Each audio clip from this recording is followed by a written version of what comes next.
It's a meeting of medical minds. So if it's going to be better for the patient, how do we do that? This conference today is highly inspirational. This is the Advancing Healthcare Summit. It's about using innovation to close disparities in healthcare. It's bringing some of the top doctors and scientists together.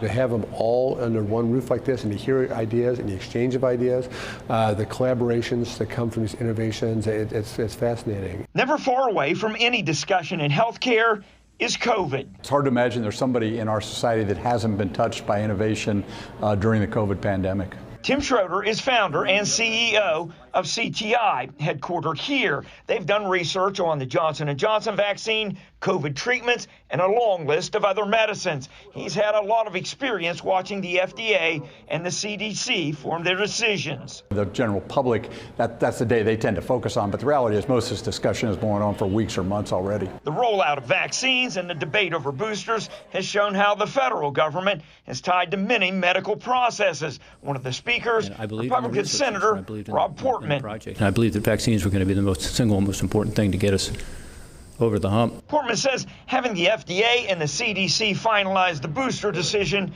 is an important step. A lot of my constituents don't know what to do because it's confusing to them. You know, they hear one thing from one source and one from another. So it's really important, at least at the federal government level, that we're all working together. And as the conference continues, they not only talk about how to approach current medical dilemmas, but those of the future.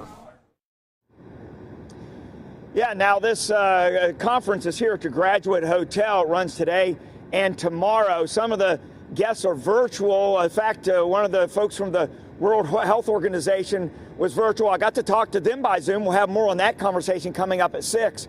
Reporting live, Brian Hemrick, WLWT News 5. So, Brian, wondering here, what are some of the innovations, of course, outside of COVID they're talking about? Yeah, there was a lot of that too, Sharia. One of the ones that caught my attention is there is a scientist here, and he's working here in Cincinnati, and he's growing vegetables, enough vegetables you could put on an 80-acre farm. He's doing it in a building the size of a mobile home, and some of those vegetables help to fight cancer. So a lot of really interesting innovations we're talking about, Sharia. Anything we can do to help in the cancer research. Brian Hemrick live for us tonight, covering some of the best minds in medicine right here in Cincinnati. Thanks so much.